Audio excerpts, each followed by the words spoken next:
Welcome to the German Council on Foreign Relations, and welcome to this week's edition of our weekly Thursday morning briefings. My name is Jan Stöckmann, and I'm head of the Director's Office here at DGAP, and it is my great pleasure to be chairing this morning's briefing. On Saturday, 2 years ago, in the early hours of the 24th of February 2022, Russian troops crossed into Ukrainian territory along multiple fronts in the northeast and south, complemented by missiles and airstrikes, officially, as President Putin claimed, in order to denazify and demilitarize Ukraine. Since then, Putin's so-called special military operation has claimed hundreds of thousands of casualties, including more than 10,000 civilian deaths. Contrary to Putin's hopes, and contrary to what many observers initially expected, Russian forces have been unable to achieve Moscow's goals, both to conquer Ukraine and to drive a wedge between Western partners. And yet, the war is far from over. There are many questions left unanswered as Ukraine is facing the third year of full-scale conflict. Ammunition shortages, gridlock in the US Congress, future of European support unclear, but also domestic questions about the situation in Ukraine as well as Russia. And as we speak, this morning, the German Bundestag is discussing sending a cruise missile system, Taurus, to Ukraine. So there are plenty of questions to be addressed. And this morning, we're very happy to have a distinguished panel to discuss these questions with us. Your Excellency, Katarína Mathernová, Ambassador of the EU to Ukraine since September 2023. We're very glad to have you with us.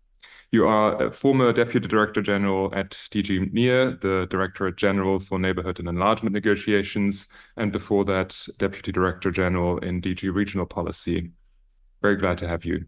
Thank you. We will start our morning briefing, as per usual, with a short military update by our Senior Research Fellow, Dr. András Rácz. He's at the DGAP Center for Order and Governance in Eastern Europe, Russia, and Central Asia. And a little later, because both András and Katarína have to leave a little early, a little later, we will focus on Russia with the head of our Center for Order and Governance in Eastern Europe, Russia, and Central Asia, Dr. Stefan Meister. Glad to have you, Stefan.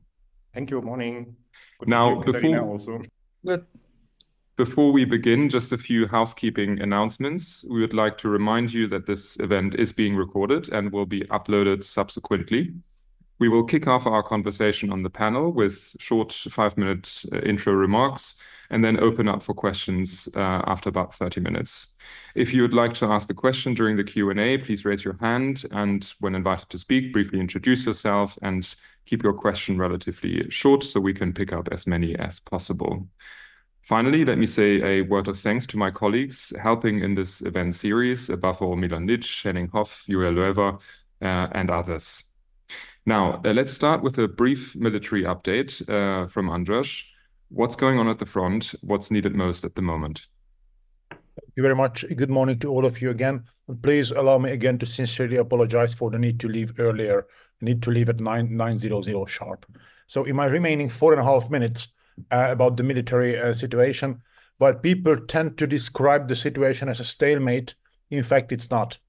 On all sections of the front line, Russian troops have been able to very slowly, gradually, but keep advancing forward. The recent fall of Avdiivka has just been one of the examples. Russian troops also conquered the small town of Pabieda. They are also trying to regain ground around the Ukrainian bridgehead over River Dnipro at Krinky. So on all sections of the front line, on land, that's important, Russia clearly has the initiative, clearly has the upper hand. The change of the commander-in-chief, so sending away General Zaluzhny and the incoming General Syrskyi, have been not in the position to change this situation because of, basic material needs. As Jan already pointed out, ammunition shortage keeps posing a critically important shortcoming. This concerns particularly artillery ammunition, but also advanced air defense missiles. As long as these shortages cannot be addressed, Ukrainian troops will remain on their heels, and the initiative will clearly remain on the Russian side. However, when it comes not to the land front, but to the sea, Ukraine has achieved important successes in the last weeks and last month. over the Black Sea, Ukraine managed to push out Russia's Black Sea fleet from the western basin of the Black Sea, which enables Ukraine to keep maritime export routes open using not only Danube ports, but also large seaports around Odessa. So this has been a strategic success, which has been contributing to the viability of Ukraine's economy as a whole. Still, on land, the military situation remains serious, and as long as particularly the US decision is not taken about providing support also for this year, it's highly unlikely that the critical question of ammunition shortage could be addressed. The only good news is that the Russian army is not in the situation anymore to conduct any operational, let alone strategic level breakthrough. So even if they take Avdiivka, even if they would take Krinky, this we don't know yet, they do not have the power necessary for conducting any larger maneuvers, any larger encirclements, any kind of blitzkrieg type of operation anymore. So slow, grinding, attritional type of warfare is going to continue. Ukraine may lose additional small grounds, a few hundred meters here, a few kilometers there, but the strategic situation is unlikely to change. I think this is the only good news we have right now at the moment when it comes to the land front. Thank you. Thank you, András, with those mixed news. Now, Ambassador, if we could turn to you, and if you would tell us a little bit about your experiences in Ukraine, because 2 years of full-scale warfare puts an enormous strain on a country politically and socially. So we would be extremely glad to hear from your insights what the situation is like at the moment and what's needed to improve it. Well, thank you very much for inviting me, and hello from Kiev. And I also apologize for having to leave earlier, although I can stay a few more minutes longer than András. And want to pick up a little bit on where he left off, because that also very much feeds into the mood in Kiev. I would definitely say that the defeatist mood that one sometimes encounters in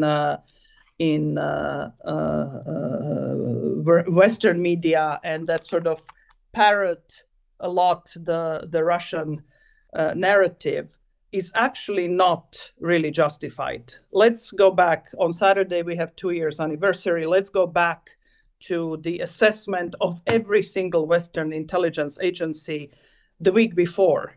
So last week was 2-year anniversary, where the expectations were Kiev was going to fall in 2 weeks.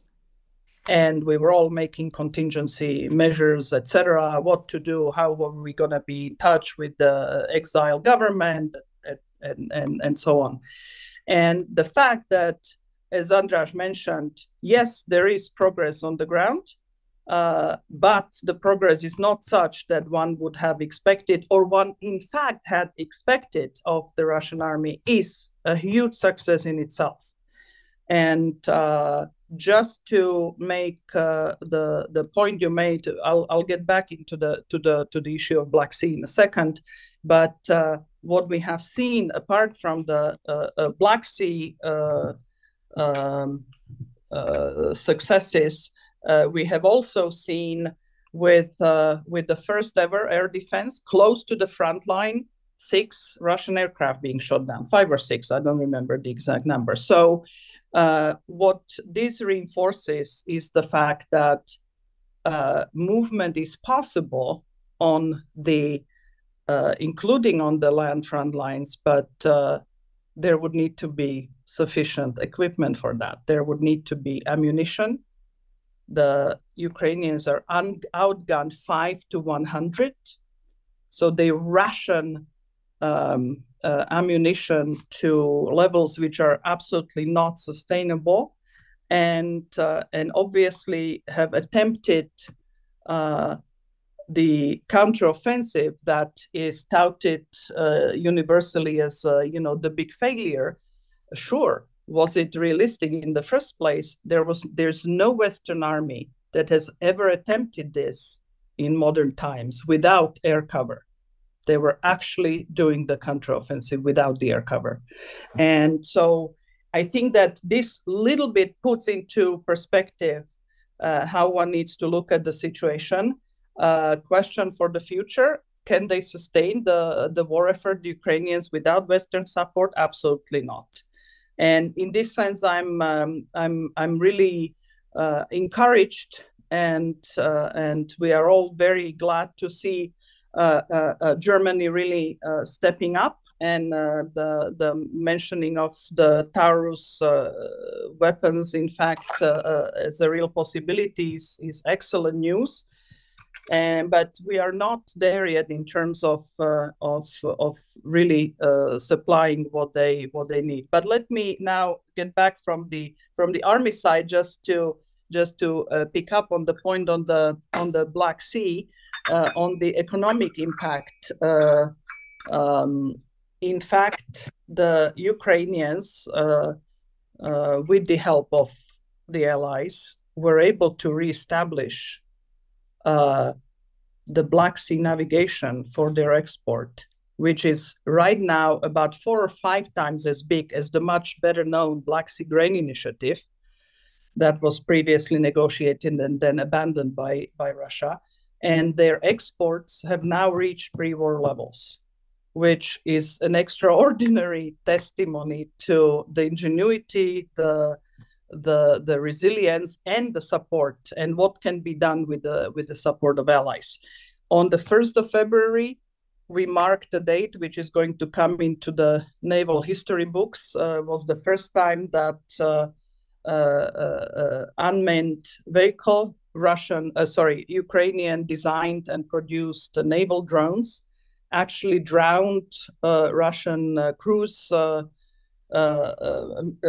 missile ship, cruiser Ivanovets, and last week they repeated that with the landing ship in the Black Sea. So by now, over 20% of the Russian Black Sea fleet are immobilized or destroyed or severely damaged. They retreated to the other side of Crimea, and the navigation continues. And through dredging and support, and through the solidarity lane supported through the EU, the Danube is now much more navigable, and also is helping to increase the export route, which is the lifeline for the economy. Now, the mood here is very concerned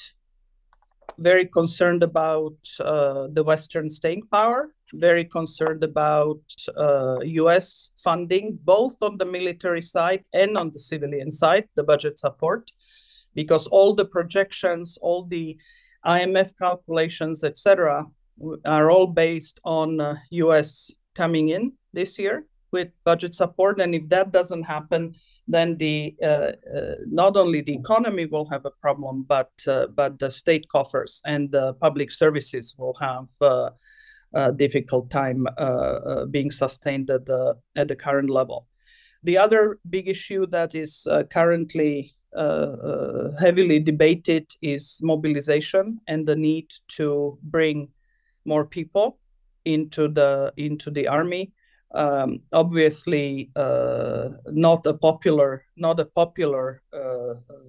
measure.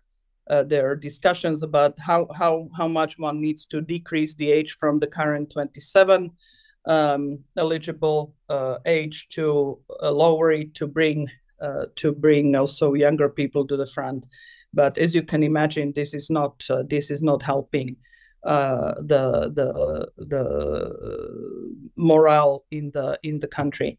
But at the same time, what I have to say, and you asked me how it is in Kiev, what I'm amazed on a daily basis here is the resilience and the staying power, both of the authorities who we keep pushing them to do reforms during the war, and they actually deliver, and of ordinary Ukrainians who sort of, get woken up by 3 in the morning by sirens, but then shake up and go to work and and try to continue functioning as usual. So there is both. There is both the big concern and worry about whether the West will stay with Ukraine in this fight, and also the spunky resilience. And I will end this introduction and happy to answer questions or get comments. You know, we had the Munich Security Conference this weekend in Germany, and just like the 2007 Munich Security Conference, where Vladimir Putin first time publicly echoed very clearly his intentions of being a rival to the West, and we didn't listen to him. Shortly before this Munich Security Conference, he gave an interview to a US anchor, Tucker Carlson, where he again advertised his intentions of actually going after other countries when he's done with Ukraine. And just like in 2021, in his long essay, he signaled very clearly that he doesn't consider Ukraine as a country that even exists and should exist, and made it very clear what his intentions are. So I just would say, let's listen very carefully to what he's advertising, and I think that this weekend's conference and the role that Germany has decided to play also vis-a-vis Ukraine, I think has been really hopefully a turning point, and the death of Alexei Navalny being the symbolic last drop for anyone who still harbored any illusions about the posture of Kremlin right now, whether it comes to Ukraine or whether it comes to NATO in general. And I'll stop here. Thank you very much, Ambassador. And before we move to our third speaker, Stefan, I'd like to invite our audience to ask questions to our first two speakers. I know that there's been something going on in the chat, which I'll pick up. Allow me to ask one follow-up question to you, Ambassador. There's the large Ukraine reconstruction conference in Berlin in early June. And so I was just wondering if you could say, if you had a wish list for the outcome of the reconstruction conference in June, what that would be. And I want to pick up questions from the chat as well. There's one question about the bilateral security guarantees, which I think András has started to address in writing, but perhaps you could say a few words about that as well. And there's a question about Russian air cover.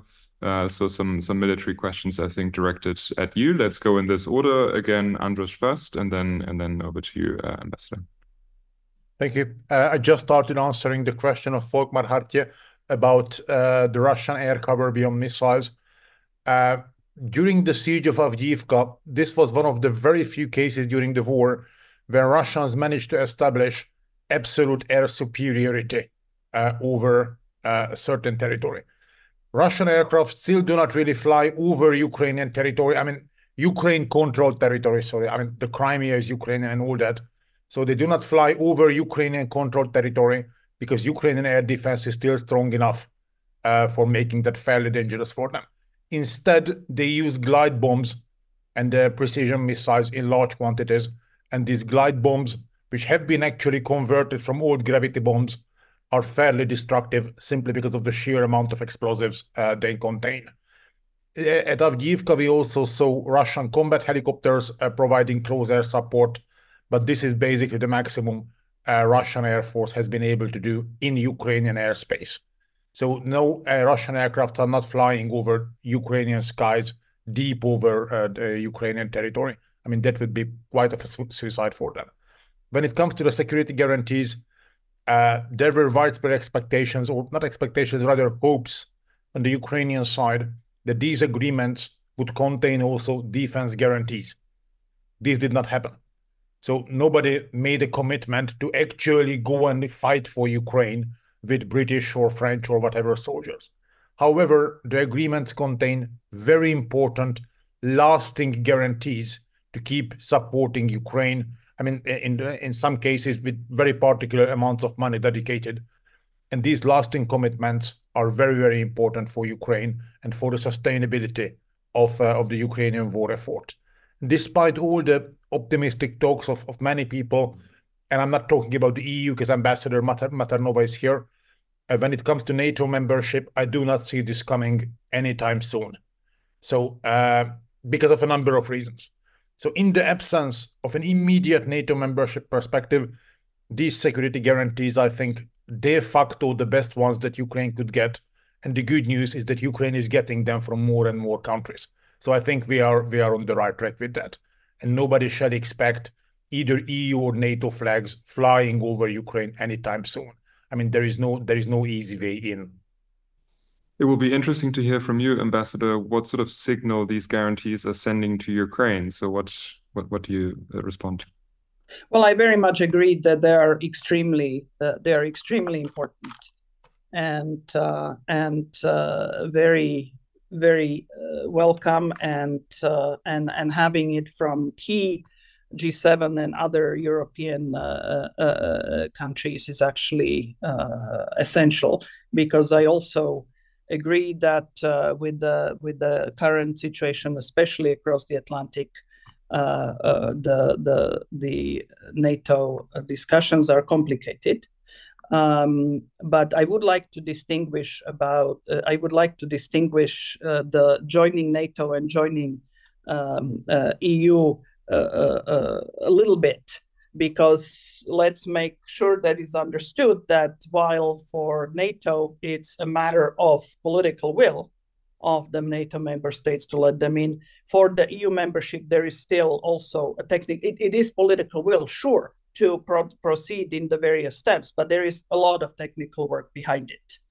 And I think that's a little bit of a distinguishing factor, that the technically NATO is much easier, because there it's a matter of political will mostly. And sure, there are some technical things, but not comparable to the EU accession path. And I would, in fact, like to say that both the granting candidate status in June, but even more importantly, in the current post-counteroffensive situation and mood in Kiev, in December, the green lighting of opening of negotiation was an incredibly powerful symbol.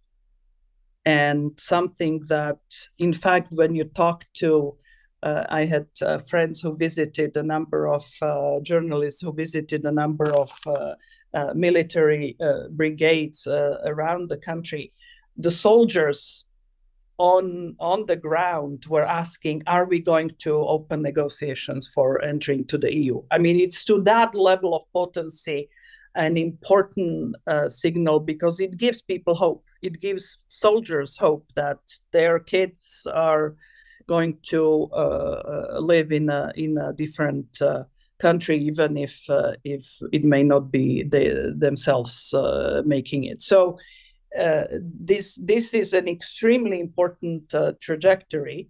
And you asked me about the Berlin conference. First of all, it's excellent that Germany is hosting it. I think it's most welcome, because it's a very, very strong supporter of Ukraine now. And my wish list would be the following: first, sustainable guarantee of survival of the budget, so of budget support. That is absolutely critical.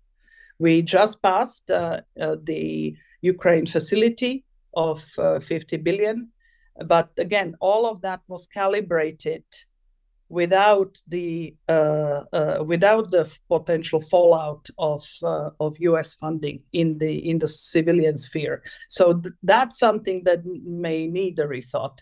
So First would be commitment and concrete, not guarantees, but a commitment to actually sustainability of the budget financing. Second would be the strong signaling by the governments of Europe and others to this industry to rapidly scale up production.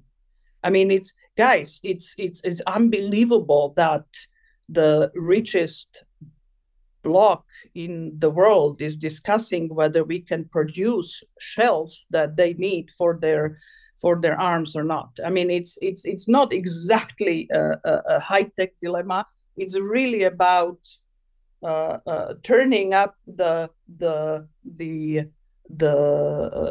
industrial complex to actually realize that there is an existential war being fought on the European continent and reacting to it. And for that, clearly, the government signaling has not been sufficient because so far it hasn't kicked in.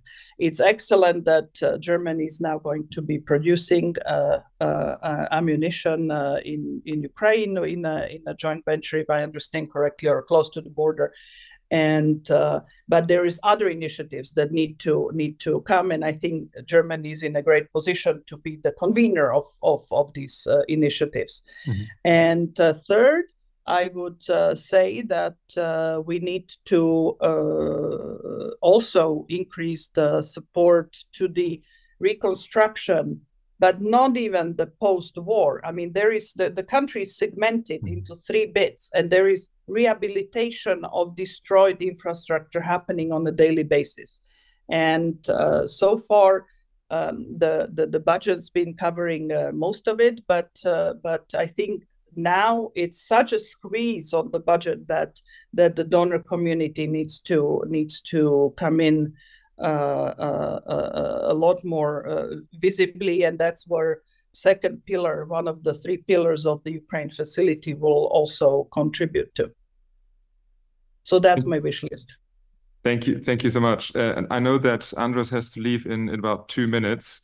So I would like to give you a chance, András, to respond to the question about number of Taurus shipments. I know you said something in the chat, and perhaps if Klaus Wittmann, you had a question that allows András to respond within 2 minutes, you're most welcome to go ahead, Mr. Wittmann. I have a question to Ambassador Mathernová, so it can perhaps wait 2 minutes. Okay, why don't you pick up the remaining military question, András, before you have to leave? Thank you. Then I take on the Taurus. I already made this joke in the chat that even if we knew the exact number of Taurus missiles to be delivered, probably we wouldn't be allowed to speak about it. But still, even a small number of Tauruses, if delivered at all, could inflict substantial damage to Russia's military and critical infrastructure. It's not only about the bridge in the Crimea. It's way more complex things.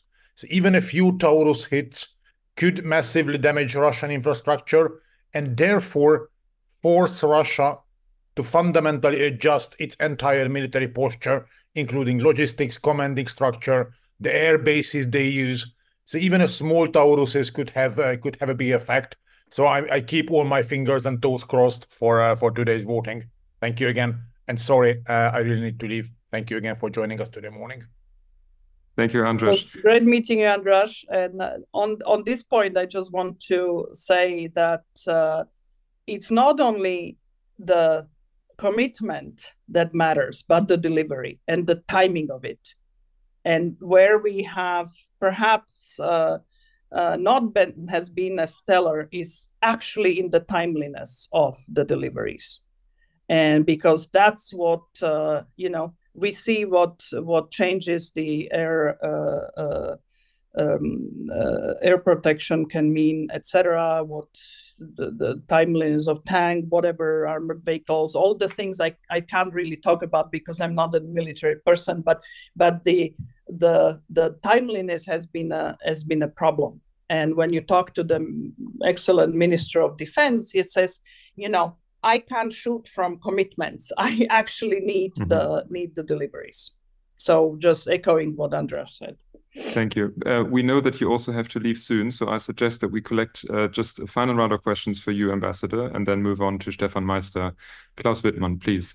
Yes, good morning. I would like to ask a question to Ambassador Mathernová, and I have to say I'm General Klaus Wittmann. I teach contemporary history at Potsdam University and several semesters already about recent history of Ukraine. And I have to stress that I have been fighting for 2 years in the media, on the media front, for better and speedier military help for Ukraine. And in the Taurus case, I find it absurd that our chancellor refuses to deliver weapons just because they are too effective. And I deplore the time that has already been lost. But as a friend and supporter of Ukraine, I'm concerned about things like the mobilization debate, the change of the military command in the middle of the war, the news about a rather chaotic withdrawal from Avdiivka, and also about an interview answer by Mayor Klitschko that for years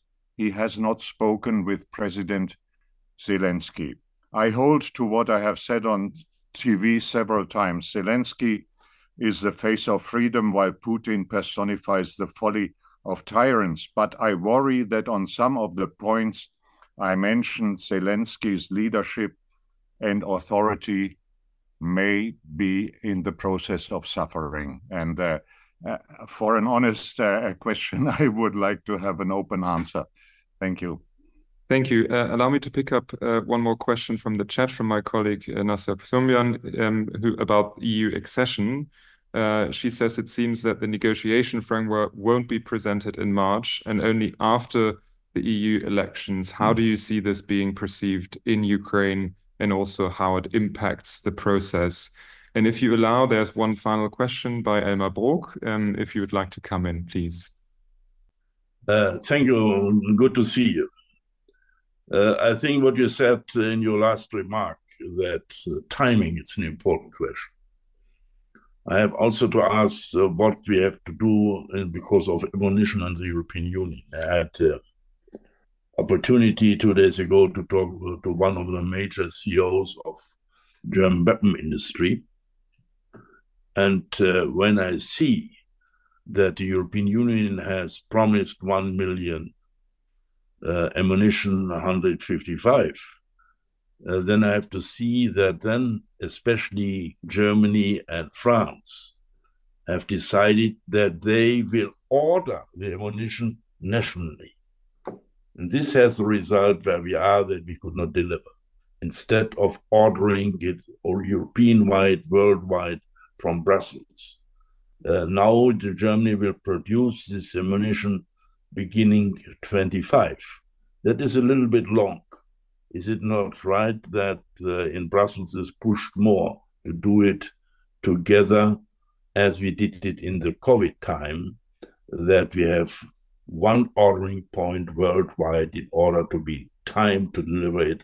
The old mechanism and national mechanism, we are not able to do so as the last year has shown us. Mm-hmm. Thank you so much. Over to you, Ambassador. Thank you very much. So I'll take the questions in order. On the Zelensky's authority, look, if I understand history books a little bit, and I'm not being a historian, in war, many commanders in chief change their generals. I think Churchill has done it several times during the war. It just wasn't as much in the open as here. General Zaluzhny has been very, very popular, continues to be very popular. But I think that the actual change of guards was done in a very honorable way after the 2 weeks earlier, leaks and not terribly well managed process. I mean, the fact that they had different views on the way the war is conducted has been known for quite a while. And I think that long-term, that was not sustainable. You cannot have deep divisions between the civilian and the military the military leadership. So this had to happen, and I think that the way it ultimately happened was done actually in a very civilized manner. General Zaluzhny got the highest honor of Ukraine, highest distinction, and General Syrskyi continues. There were other changes, but I would like to question a little bit the assessment of chaotic withdrawal from Avdiivka. This is the Russian narrative. This is what the Russians are saying. Actually, the withdrawal from Avdiivka has been done in a very organized way. The Russians came in and the city was empty. They actually did it in a very organized manner and surprised the Russians through that. So, but I know there is a very active hybrid warfare by Russia, and let's not forget it. The disinformation warfare, the corruption of elites in the West, etc. This is the way they function, and so there are constantly false narratives and disinformation, including about the withdrawal of Avdiivka. What I would say, though, about as an honest answer on the leadership issues, I think that we are now in a different phase of war than we were 2 years ago when the martial law was expanded, and I think that realization, that transition from the sprint of a war to the more long-distance run or a marathon run, perhaps, I don't think that has happened fully. So yes, there are questions and discussions about how to take the political life further into this new phase of the war. But I'm not sure I would question the leadership on the change of a general. But I'm not to repeat, I'm not a military person. But I think ultimately politically it was done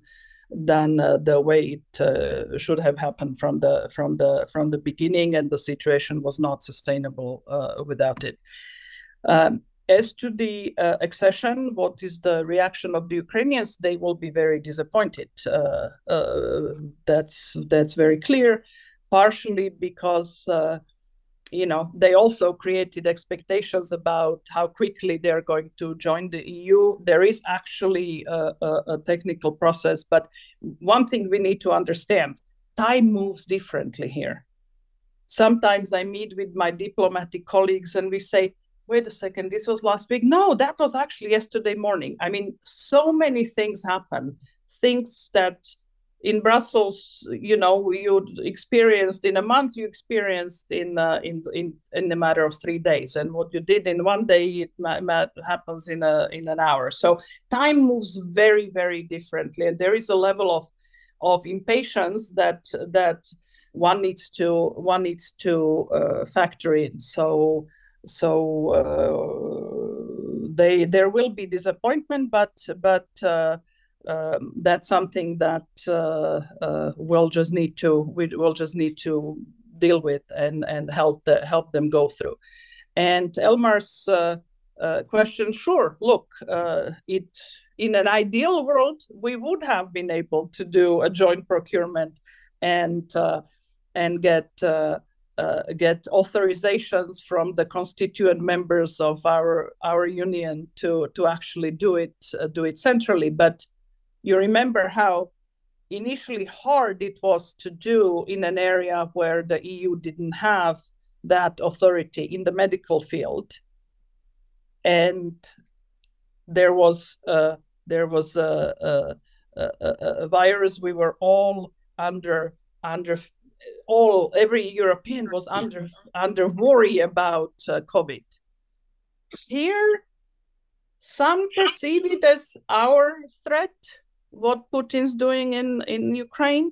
Others feel it that, oh, we are helping Ukraine. And I think that the perception of the threat is not to the same level as it was with COVID. So the transfer of the possibility in an area that exclusively belonged to member states or still belongs to member states would be a lot longer, would be much harder. So I think there are attempts, there are discussions, joint procurement, etc. But it probably, with the way the machine works, the decision making, I think it's going to take a while, because some very important European countries are not very keen to have Brussels do it, and you know some of them. Thank you so very much, Ambassador, for taking the time and answering all our questions. I'm sorry we couldn't pick up all questions in the chat, but we really should move on and bring in our third speaker, Stefan Meister, and talk about Russia. We heard about. Thank you very much for the invitation. Thank you. Thank you. We heard about massive increases in military expenditure, and of course we heard about the death of Alexei Navalny in Russia. So it seems like the country is moving ever more towards an authoritarian, highly militarized country. What's your take on the latest developments, and how do they impact the conflict and the situation as a whole? Over to you, Stefan. Thank you, Jan. And I think that was always also part of the morning briefing, to talk about Russia and the situation in Russia, because you cannot just discuss about Ukraine and the situation in Ukraine isolated.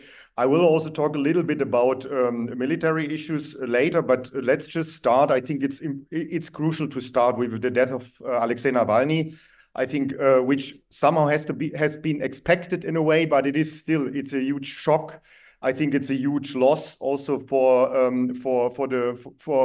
Russia, and not only for the Russian opposition, but also for the future of Russia. But I think the regime clearly sets a warning example what could happen to those who challenge Putin. So I think we really see that the regime does not only kill outside, it kills also inside of the country people. And I think it's a big loss. We have to be here honest. It's a big loss for the Russian opposition. He was an exceptional person with his charisma, his ability to deal with media, with his boldness. And I have my doubts if it's possible also by his wife to replace him in a way. I think she is trying now to invent and to keep his work further. But I think a lot of what he was able to do, and also his popularity, was very much linked to his personality. So I think he as a person is a big loss. And I just hope that this is a moment when the Russian opposition also rethinks their approach and more unites and not fights each other, as we have seen it unfortunately in the past years. And I think that's a moment also of rethink, and maybe it is an opportunity also if Yulia Navalnova to step forward in a different way in this very difficult and repressive environment. I just want to say a couple of words about the election campaign and the Russian presidential election, because I think this is not about an election as we know it. Yeah, so normally I would not use this term, but it's an interesting moment, also stress test for the regime, and it says also we learn something about how the system, how the regime functions, and also where are its vulnerabilities. So I think we have to say that the so-called presidential elections in time of war is challenging for the Russian regime, since the freedom of expression in Russia has been limited to an extent that it makes it difficult for the Kremlin to assess the mood in the society. So I think the regime is really also losing contact to the society, because it closed every space of communication, of independent media. Even polls are very difficult the quality of polls are very difficult. So I think it's an opportunity also for the regime to learn more about the mood in the society. The propaganda has completely taken over any kind of credible discussion. Opinion polls are difficult in their credibility, and the lack of independent media, the massive control of the internet, and the absence of any opposition makes it very difficult to create ventils for the society which the Kremlin can manage. So it lost these kind of ventils we had in the past. I think the main challenge for the regime is to motivate the people to vote, to go to the polls, because it makes no sense. There are only 4 candidates now left over. And I think this is an exceptional situation that there's such a low number of candidates. And I think the most interesting case was the emergence of Boris Nadezhdin as a liberal candidate, where the Kremlin decided it needs an indicator to measure the mood in the society, to create a ventil, that people have the impression of choice. We know that Boris Nadezhdin has not been allowed to run, so they before it started, they already decided that that's too dangerous. And because he got such a big support also in terms of signatures, in terms of also in the public sphere criticizing the so-called military operation, and it became already a danger that the mood in the society is, at least in the big cities, is against the war. So I think it shows again how, for me, it shows again that there is no space at the moment for the society to express this kind of mood, and if there is any kind of ventil, parts of the society use it. And we see also that the Kremlin is very tactical here. It's there are changing moods in the society, but it's just tactically playing with it, without having any kind of solution about about these moods in the society. At the moment, a lot of actions of the Russian leadership is made for domestic audience. I would say the massive attacks on Ukraine and the huge resources spent to take Avdiivka has been seen also in the context of the re-election of Putin. It should create the impression that Russia is ready for a longer war. And it should create the impression of a possible victory, and it makes no sense to stop the war at this point. So this is not only about the Russian society, but it impacts also on the support of Ukraine in Europe and the US. So I think it has 2 sides. One side is to create this victory impression, and it's possible. And on the other hand, it should create in our societies the impression that Russia is winning the war. And I think this narrative seems to work. I think we have these discussions now also with the upcoming US elections. And I think we should also see Putin's interview with Tucker Carlson in this context, that this was really a disinformation interview. It was really manipulating the auditorium in the West, offering a fake possible negotiations without saying anything new. And also lying in many ways, to use this moment also for a mood in Ukraine, but also here, that it will be difficult to win the war, and maybe we have to go into negotiation and also to push this mood.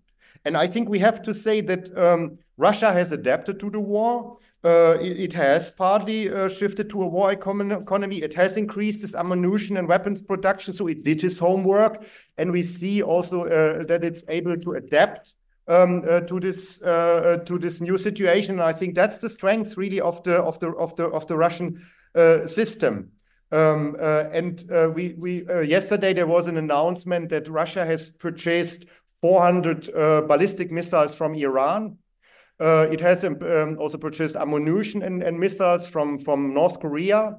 So it is now in a rush to push further this limits Ukraine has to really have more successes and not more gains, but also to increase this impression that Russia can really win the war. But I think we also see the limits of the Russian production. It has to outsource production even to North Korea, which has a very bad quality. Russia is also improving in North Korea the quality of the production of its ammunition, because it has so bad experiences with its missiles and ammunition, and it has no capacities in Russia itself to increase the production even more. So I think we also see the limits of the Russians, and we see also that it has to buy much more weapons outside of the country. Just maybe to finish here, also looking to the time, I think what we see inside of Russia, I just published a paper on this, is a growing gap between the narrative for the Russians that this war is a limited, will in a limited way impact on the society. It will cost Russia not so much, and normal life is going on. And the external narrative that Russia is pushing everything into the war, is ready for a long war, and is able to have several years of war and to win the war in the end. I think what we might see after the Russian presidential election, there will be more mobilization also of soldiers coming. I think there is a need for this. And if this war is going longer, more and more people in Russia will be dragged into the war. So I think this gap will grow between it does not touch the Russian society, and Russia needs more resources also internally for the war. And I think this is something we should also work on in our strategy, really in terms of tiring also the Russian system, and also seeing the limits of the Russian system, and not follow these narratives that Russia is strong, Russia can hold on for long, has enough resources. Yes, it has, but it's also really putting the system, the industry, the society increasingly under pressure. So I stop here. Thank you. Well, I think it will be interesting to see how much more economic and general hardship the Russian society is willing to take to continue the war effort. I know that quantitative studies on how much of an economic downturn Russian society would be willing to sustain in order to maintain and continue the war effort. So I'd be interested to hear from you about this, but I want to encourage everyone to come in with questions and raise your hands. And while I'm waiting for your questions, I'm going to throw in something else that I read after the Munich Security Conference. On the sidelines, there was an interview with American historian Timothy Snyder, who talked about the German attitude towards the war. And he said it's very peculiar that the Germans are so afraid of Russia being defeated, because then Russia will be upset. But Snyder says the opposite is true, that actually a Russia that has been defeated is going to be an easier Russia to deal with in the future. So I wonder, Stefan, to what extent you agree with Timothy Snyder's assessment here. So why don't you take those points up as I'm waiting for questions and trying to scan the chat at the same time for more questions. The question is what a defeat really means. Yeah, so how we define defeat, and in which condition Russia will be. I think we have this discussion about the destruction also of Russia, I think, which on one hand, I think is a very dangerous discussion, but on the other hand, it's also, I think we are far away from this. Yeah, so I think it's a very unlikely discussion. This is still a pretty well-functioning Russia. This is not the Soviet Union, yeah, of the 1980s. So I'm very skeptical about this kind of defeat discussion, because I think this is a regime which fights also for survival with this war. It has the impression it is really under pressure, and it is in a war with the West since more than 10 years in its own perception. Yeah, we talk here about a hybrid war, but also the war in Ukraine is a war against the West in its sense. So I think we will never go into Russia as a NATO. We will never really bring into a defeat which really leads to a destruction of Russia. And as long as Russia is able to defend itself, it might also use weapons if it feels really under pressure in a way that is about survival, which will prevent any kind of real defeat in this sense. Yeah. So for me, this is very much also a narrative discussion. Yeah, we have here about defeat, but yes, I think it should lose this war, and Ukraine should gain its territories back. But again, we are also far away from this. I think at the moment, for me, it's more about protecting what Kiev controls, and really being able to protect this territory, and then thinking about a strategy how to gain the other territories back. But we are even not capable to provide to Ukraine that it can defend the territory which it controls. Yeah. So, and I think that's a problem, and then we can further discuss about the other questions. Very, very valid points indeed. I'd like to bring in two more questions from the chat. One by Boris Ginsburg, who asks whether you see any surprises in Putin's coming annual address to the Federal Assembly. And the other question coming from Michael Sander, whether you see any possibility for the West to increase the anti-war mood in Russia, and what instruments, if at all, would be available to do so. So perhaps we'll take those two questions and then wrap up as we're approaching 9:30. Over to you, Stefan. Yeah, I don't know. I don't know if there will be surprises with the Federal Assembly.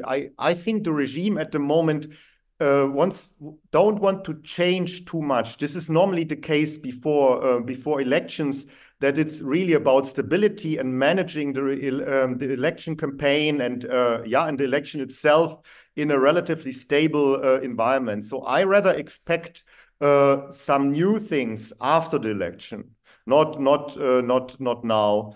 And then maybe there can be a kind of mobilization, so or more mobilization at least, to gain this momentum for Russia. But I'm rather skeptical about big new things at this point. I think, yes, we can raise anti-war mood in the Russian society when Russia is losing more territory, and when it needs to spend also more on this war. I don't see it in a different. Yeah, I think sure, if the sanction gaps are closed, if the costs for the society are growing, I think we can do much more in a way. I don't think it's about more, for instance, more sanctions. It's really about closing sanctions gaps, make it more difficult to bring in also technology, equipment, also for the military industry, but also for normal life into Russia. I think that people really feel this, and then it's really about the higher losses for Russia, and not seeing that they can win this war. And I think there we can definitely do more, on this front. Can I just react to this question on Ukraine, because I would like, it's maybe not fair with Katarína, but I would a bit disagree with her. I think Ukraine is now in a very difficult situation, and we have to understand this, and we have to deal this, and that's why I'm saying this. So I think it's really about domestic resilience at this point for Ukraine, and with the upcoming presidential election in the US, with the ammunition shortages, we see internal fights are growing in Ukraine among the different political actors.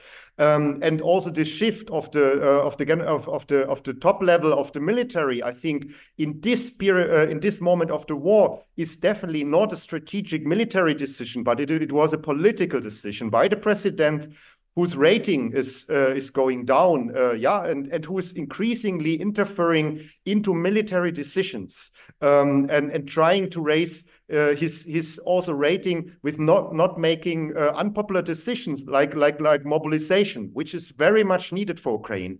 So I think we see really now there are some cracks also, in this front inside of Ukraine, and I think it's very important to give Ukraine a perspective in terms of EU integration, in terms longer term also of NATO integration, but also really that they have a perspective that more ammunition is coming in. And I think these agreements with UK, with Germany and France on longer term security cooperation is exactly about also the psychological part, that there is a longer term commitment from our side for support for Ukraine. And I think we really have to think about how to strengthen this resilience and working on different fronts I just mentioned, that Ukraine is not that Ukraine is really have this perspective also for winning the war, for keeping the line, for protecting its territory.